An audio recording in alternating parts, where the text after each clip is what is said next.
कौन बनेगा नेता। नगर निगम के चुनाव पास आने वाले थे। पूरे कानपुर शहर में टिकट को लेकर मारामारी शुरू थी, लेकिन सबसे ज्यादा चर्चा में वार्ड नंबर 40 की सीट थी। वो इसलिए क्योंकि इस बार वहां की सीट महिला के लिए आरक्षित थी। अब सवाल ये था कि चुनाव लड़ेगा कौन। इससे पहले ठाकुर साहब वहां से पार्षद थे और इस बार उन्होंने अपनी पत्नी सीमा ठाकुर को टिकट दिलवाई और ठाकुर साहब की शान के कारण सीमा जी ने 20,000 वोटों से चुनाव जीत लिया। अरे बधाई हो सीमा भाभी, अब तो आप वार्ड की पार्षद बन गई हैं। अब तो हमारे काम आप ही करवाएंगी। अरे ये तो सिर्फ नाम की पार्षद बनी है, वो तो महिला सीट आ गई, वरना पार्षद तो मुझे ही बनना था। अब भले ही चेहरा इसका होगा, लेकिन पावर तो मेरी ही होगी। अरे वाह भाई साहब, क्या दिमाग लगाया है आपने भी। आइए आप लोग, खाना लगा दिया है सबके लिए। सीमा जी पार्षद बन चुकी थीं, फिर भी उनकी एक ना चलती। सारे काम ठाकुर साहब खुद ही संभाल लेते और जहां जरूरत पड़ती वहां सीमा जी का अंगूठा लगवा लेते। सीमा जी ज्यादा पढ़ी लिखी भी नहीं थी। एक दिन ठाकुर साहब और सीमा एक प्रोग्राम में जाते हैं। अरे ठाकुर साहब, आप आ गए।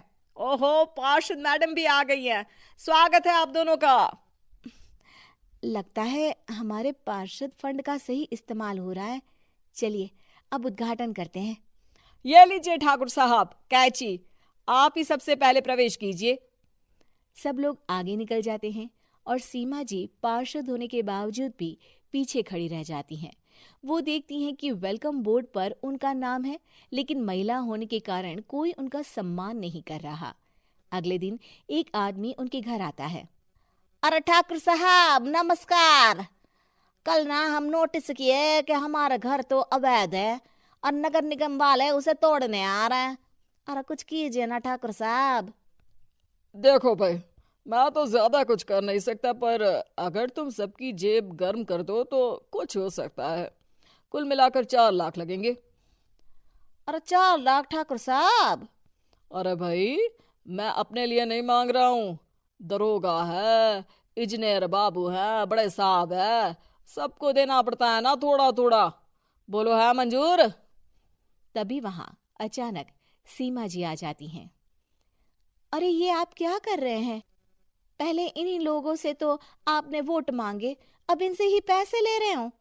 अरे चुप रहो तुम, तुम्हारा काम है सिर्फ अंगूठा लगाना, तुम वही किया करो। मुझे दूसरे काम तुम मत सिखाओ, समझी? और तुम ना जाओ, अब पैसे लेकर आओ, वरना जेसीबी किसी भी वक्त आती होगी। सब कुछ ऐसे ही चलते रहता है। एक दिन सीमा जी और ठाकुर साहब को एक लोकल मीटिंग में बुलाया जाता है। वहां पर कई और अधिकारी लोग भी मौजूद रहते हैं। अब मैं चाहूंगा कि ठाकुर साहब हमारे बीच 2 शब्द कहें। मेरे प्यारे भाइयों और बहनों, आज मेरा सौभाग्य है कि मैं आप सबकी सेवा दिन रात कर पा रहा हूं।